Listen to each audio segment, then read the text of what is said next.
حال ہی میں ایک اداکار نے دوسری شادی کی جس پر لوگوں نے کافی تنقید کا نشانہ بنایا، حالانکہ اس سے پہلے ان کی دوستی تھی تو کوئی برا نہیں کہہ رہا تھا۔ یہ ہماری عوام کی کس طرف جا رہی ہے؟ عوام سے پوچھ کے بتاؤں گا بھائی کس طرف جا رہی ہے۔ اداکار نے دوسری شادی کی ہے، یہ کس نے پرچہ بھیجا ہے؟ پہلی کو طلاق دینا تو اچھا کام نہیں تھا نا۔ بہرحال اچھا کیا دوسری شادی کی، میں تو کہتا ہوں 3 اور کر لو۔ ابھی تک میرے حساب سے اچھا کیا نہیں ہے، صحیح ہے نا؟ میرے حساب سے ابھی تک فل اچھا کام ہوا نہیں۔ یہ ہمارا معاشرہ دوستیوں کو برا نہیں سمجھا جاتا، نکاح کو کیا سمجھا جاتا ہے؟ یہ چل رہا ہے مارکیٹ میں۔ گدا ناپاک ہو جائے تو کیسے دھویا جائے؟ گدا جب ناپاک ہو جائے گا تو گدے کے نیچے رکھیں ٹب، سمجھ رہے ہیں؟ یہ کوئی مشکل کام ہے؟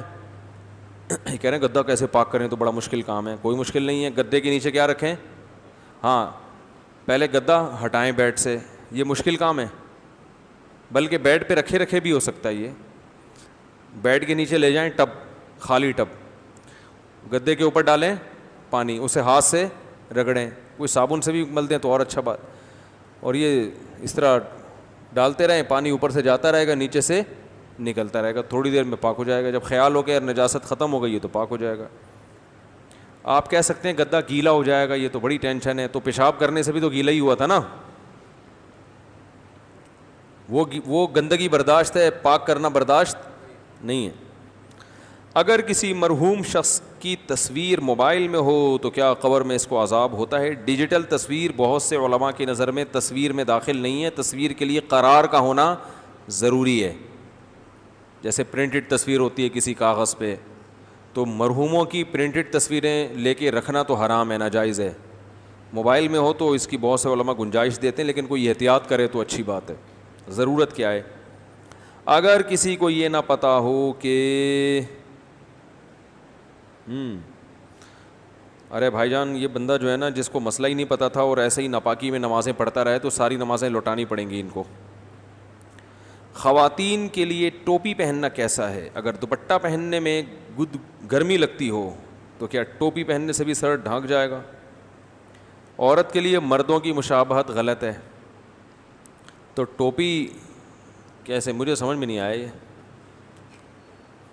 ٹوپی پہننے سے کیا ہوگا؟ دوپٹہ پہننے سے گرمی لگتی ہو،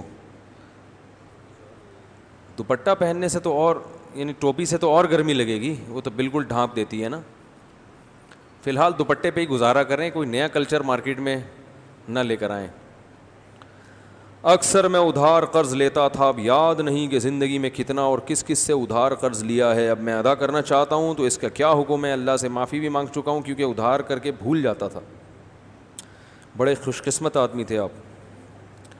اگر ادا نہ کر سکا تو اس کا بھی عذاب ہوگا؟ جی ہاں، کیوں نہیں ہوگا عذاب۔ نبی صلی اللہ علیہ وسلم تو نماز جنازہ نہیں پڑھاتے تھے جو قرضہ جس نے نہ ادا کیا ہو۔ تو آپ نے جن جن سے بھی قرضہ لیا ہے، جو یاد ہیں ان کو واپس لوٹائیں، جو یاد نہیں ہے اناؤنس کریں، بھائی کسی نے مجھ سے پیسے لیے ہوں تو مجھے بتا دے۔ پوری کوشش کے باوجود پھر بھی اگر کوئی نہ ملے تو پھر اتنی رقم تھوڑی تھوڑی کر کے صدقہ کر دیں اصل مالک کی طرف سے، ٹھیک ہے نا؟ یکمشت مشکل ہو تو تھوڑا تھوڑا کر کے کر دیں۔ کیا خودکشی کرنے والے شخص کی بخشش ہوتی ہے؟ اگر کسی شخص کی ساری زندگی نیک کاموں میں گزری ہو لیکن وہ خودکشی کر لے تو کیا آپ اس کے لیے بخشش کی دعا کر سکتے ہیں؟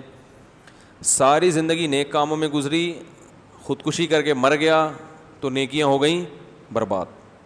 حدیث کے مطابق برزخ میں اسی طرح سے اپنے آپ کو مارتا رہے گا جس طرح سے اس نے اپنے آپ کو قتل کیا تھا۔ حدیث میں آتا ہے جس نے اپنے آپ کو جلایا تو قبر میں جلاتا ہی رہے گا قیامت تک، جس نے زہر پیا قبر میں زہر ہی پیتا رہے گا، جس نے پہاڑ سے گرا کے مارا تو قبر میں پہاڑ قائم کیا جائے گا برزخ میں، اور اسی طرح سے اپنے آپ کو قیامت تک مارتا رہے گا۔ باقی اس کے لیے بخشش کی دعا کرنی چاہیے کیونکہ مسلمان ہے، اور اللہ معاف کرنا چاہے تو اللہ پہ کوئی پابندی لگا نہیں سکتا، تو اس لیے معافی کی دعا مانگنی چاہیے، شاید اللہ بخش دے۔